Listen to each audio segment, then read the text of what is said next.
Hey guys, bringing you a spy tips and tricks video, and we are going to cover disguises, acting, and weapons. So for our topic 1, disguises. Now for our first part of it, don't depend on your disguises.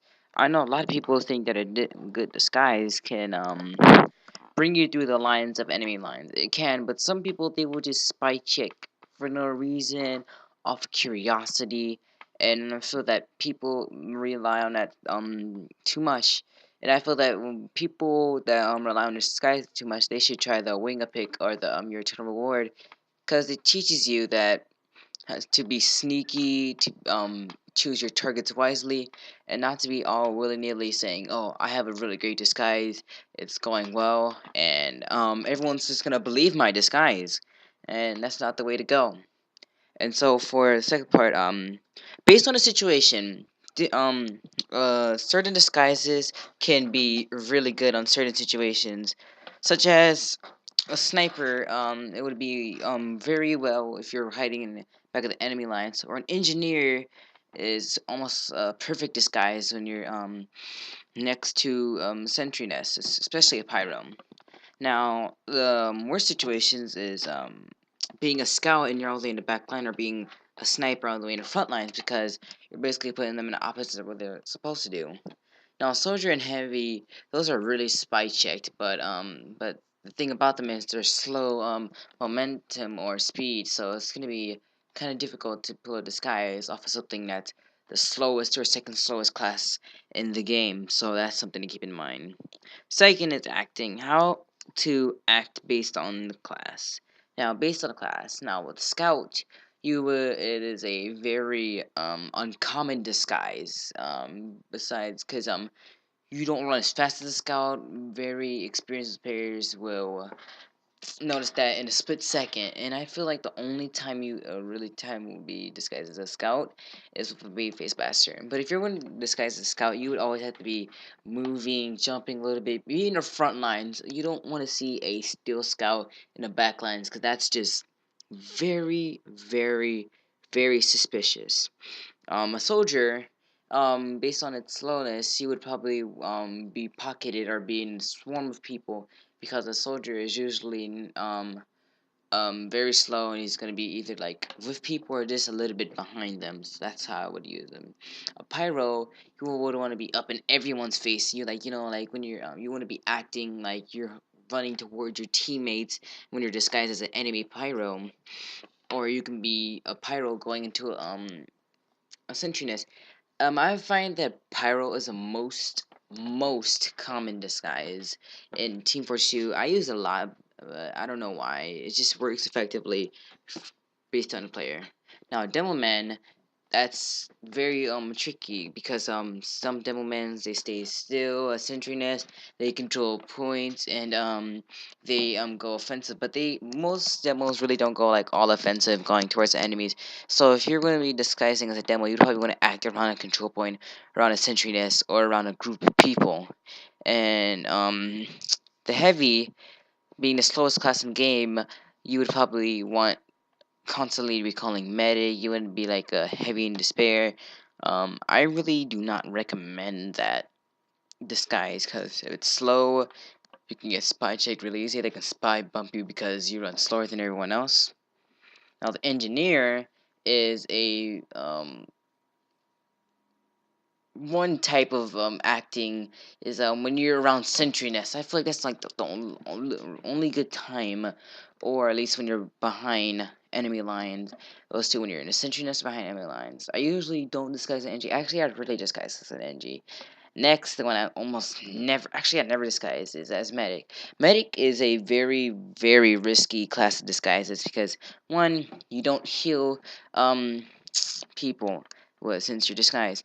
And one thing that I found out is that when a medic doesn't heal people, they start to shoot at him just to spy check him. So, if you're a medic and you're not healing people, you automatically get spy checked the second that you're not just healing them for a really long time. Now, sniper, you can hang around the back lines. Don't stay in the same spot. Like, try to act like you're getting ready to counter snipe someone.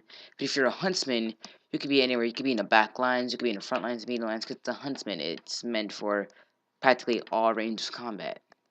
Now, disguising as a spy, that opens a whole new range of acting, as in being in front lines, middle lines, back lines. You can stay with your teammates. You can be behind enemy lines. If your teammates are trying to spy check you, even though you're on the team, it makes you even more convincing. Makes you look like you got away with a backstab or with a sap. Is that the spy disguising as an enemy spy? It is a very good disguise because the spy is unpredictable.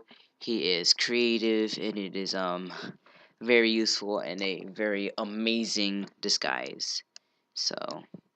Now, when to act and attack. Now, some people, they like to act way too much and to the point where they don't know when to attack or when they're just doing too much acting. So usually when you want to act is like when you like barely disguising or like in the beginning of the match. Because in the beginning of the match you would want to disguise as a friendly self if you're with a dead ringer or go undisguised. And with the acting attacking, if you gain a certain enemy's trust, you want to go attack them. But if you're trying to act and they're just staring at you, you do not want to go attack them unless they have really low health. Say as a pyro is chasing, it's just walking next to you, like he buys your disguise, he walks right past you, you want to go immediately right behind him and just backstab the crap out of him. But say if a scout coming at you is repeatedly shooting at you, you do not want to attack. You want to retreat and try to find a new vantage point or a new target, because there's a chance that that scout is not going to buy your disguise no matter what until he sees you dead or something, or sees he shot you, and a lot of times. And so that's it. So topic 3, weapons, loadouts and weapons use. We're gonna get right to those as we bring up the weapons of the spy. Okay, guys. Now for the last part of the spy tutorial, we're going over tips and tricks. We are going to be getting into the spy's weapons, there's loadouts, and weapons use. Now, there's many types of loadouts that are different for different types of spy. There's no such thing as a perfect loadout for every spy because every spy has their own playstyle. Now, each playstyle varies. Now, I've heard most competitive and most professional Team 42 players say that this is the best loadout. Some people may disagree or may agree. I agree with this except for the Invis Watch. I have to have my Dead Ringer. Now we're gonna go with the different types of loadouts for different types of playstyle.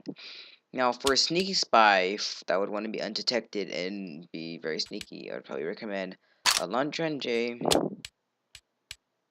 Spycicle, Dead Ringer. Actually no, Invis Watch, and a red tape recorder.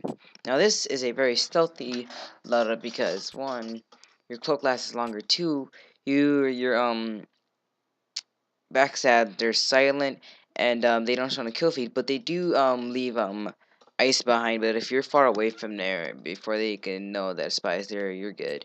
And an Invis Watch combined with Lantern J usually a cloak twice as longer.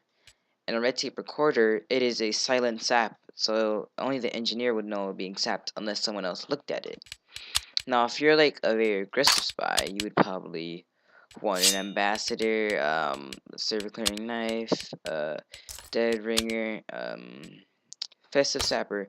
That is my loadout my old loadout when I had my super ambassador aim, but now I don't.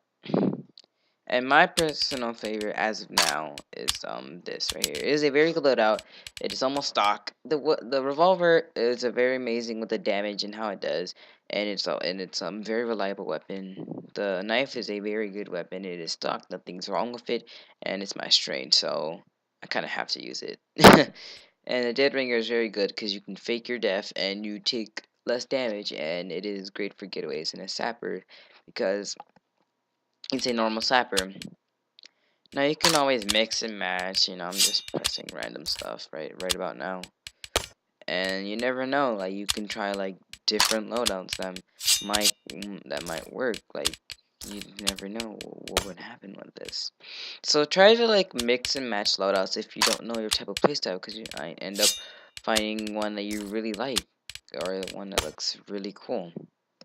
And now weapons use. A lot of new spy players or intermediate players, they rely on this way too much instead of looking at their deadly arsenal of weapons. Usually, a new spy would usually make a mistake of backstabbing a razorback, the thing that blocks you from killing them. But the revolver is actually very effective, just as the knife. Because if someone's low health and you're far away and you can finish them, I don't think you can finish someone with this with low health from far away. That's why you have a revolver or a gun for a reason. And it might look a little small and puny, like a little baby gun, as Heavy would say, but it's actually a very, very effective weapon, and it is one that is very deadly if you know how to use it right. So thank you guys for watching. I hope this has been a very good spy tips and tricks for you. I hope you take this on. Please tell me what I need to do right or wrong, and tell me what I should do in the future. I really want to improve for you guys.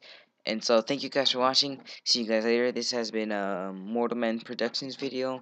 See you guys later. If you love somebody, better tell them.